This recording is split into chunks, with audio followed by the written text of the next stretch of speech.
राम जी को मां सुमित्रा के प्रति इस प्रकार का विश्वास।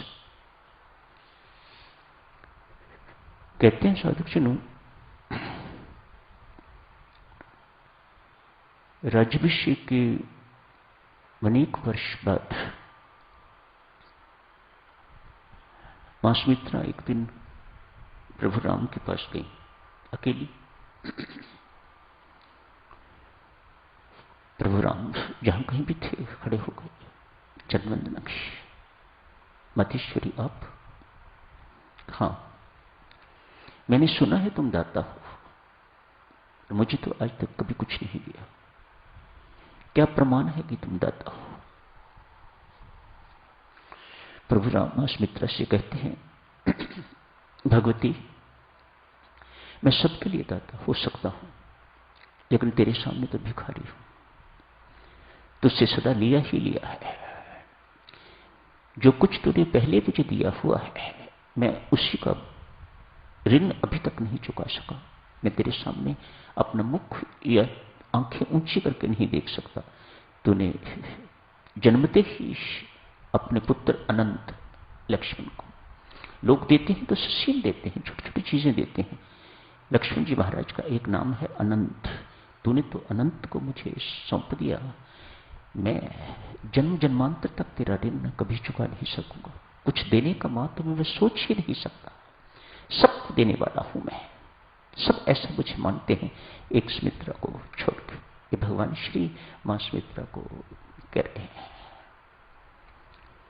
मां सुमित्रा भक्तजनों, समर्पण और सुमित्रा एक ही बात है, सिनोनिम्स, कोई अंतर नहीं। संत महात्मा यहां कहते हैं कि समर्पण करने वाले को भी मत हो सकता है। मैंने समर्पण किया। सुमित्रा अपने जीवन से सिखाती है, समर्पण का भी जिसे मत नहीं है सुमित्रा, समर्पण का भी जिसे अभिमान नहीं, कर्तव्य नहीं, no doership even after self surrender, complete total surrender. मानो सहज से ही सब कुछ स्वभाव से ही ऐसा हो गया, कोई उसमें सुमित्रा को प्रयत्न नहीं करना पड़ा। मां कहती है, ऐसा क्यों कहते हो राम? मैंने क्या दिया है तुम्हें?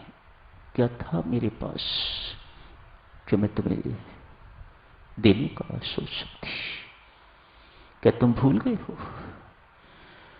मां कौशल्या ने जो मुझे प्रसाद दिया था, उसी से ये लक्ष्मण पैदा हुआ है। मानो ये तेरा अंश है, और तेरा अंश तुझे लुटाते क्या लागत है मोर? मेरा मुझ पे कुछ नहीं, जो कुछ है सो तुर, तेरा तुझको सौंपते क्या लागत है मोर?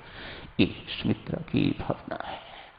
समर्पण तक का भी कोई लेश मात्र भी अभिमान सुमित्रा में नहीं। मां सुमित्रा से शिक्षा ले रहे हैं लक्ष्मण जी महाराज। राग, रोष, ईर्ष्या, मद एवं मोह स्वप्न में भी इनके वशीभूत ना होके, विकार रहित होके, मन, वचन एवं कर्म से प्रभु सीताराम जी की सेवा करोगे तो तेरे हृदय में उनके प्रति विशुद्ध एवं अविरल प्रेम पैदा होगा। मानो मातेश्वरी बता रही हैं हम सब साधकों को, आप चाहते हो कि आपका हृदय प्रभु प्रेम से परिपूरित हो, अप्लावित हो। You want that it should be flooded with God's love, divine love. तो आपको इन बातों का ध्यान रखना पड़ेगा। परमेश्वर के अतिरिक्त किसी दूसरे से राग नहीं, परमेश्वर से अनुराग। राग शब्द भूल जाइए।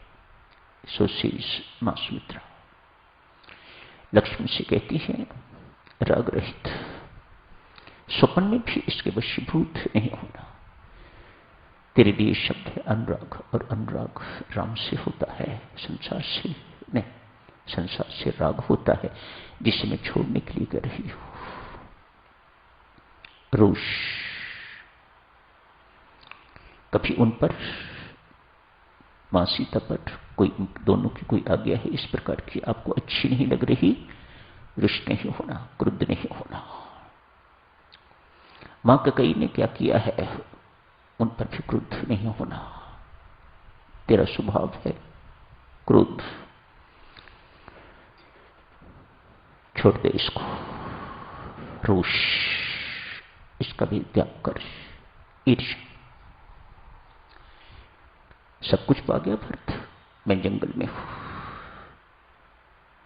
घर बैठा बैठा पा गया सब कुछ, उसके प्रति तेरे मन में कभी ईर्ष्या की भावना नहीं होनी चाहिए। सब अपना अपना मुकद्दर पाता है, भगवत कृपा से पाता है। किसी का हिस्सा ना कोई आज तक ले सकता है, जबरदस्ती लेता है तो उसे भुगतना पड़ेगा। ना कोई ले सकता है, ना किसी ने आज तक लिया है। सब अपनी अपनी प्रारब्ध खाते हैं। संपत्ति का बंटवारा तो हो सकता है देवी सज्जनों, प्रारब्ध का बंटवारा नहीं है। जो प्रारब्ध में लिखा है बस वही मिलेगा, उतना ही मिलेगा जितना लिखा है। मत सोचिएगा मेरे पुरुषार्थ से ये हुआ है, मैंने इतनी मेहनत की है, I am a self made person. बिल्कुल नहीं। आपकी प्रारब्ध में ऐसा लिखा हुआ था, वह आपको मिल गया। घर में बच्चों की तरफ से अपमान मिलता है, आपकी अपनी करनी है, उसका फल आपको मिल रहा है। बच्चा तो मात्र निमित्त है, दोषी है तो आपके अपने कर्म, आपके अपनी प्रारब्ध। संत महात्मा दिव्य सज्जनों ईर्ष्या के लिए कहते हैं, साधक में ये लेश मात्र भी नहीं आनी चाहिए, भक्त में ईर्ष्या लेश मात्र भी नहीं आनी चाहिए। आ गई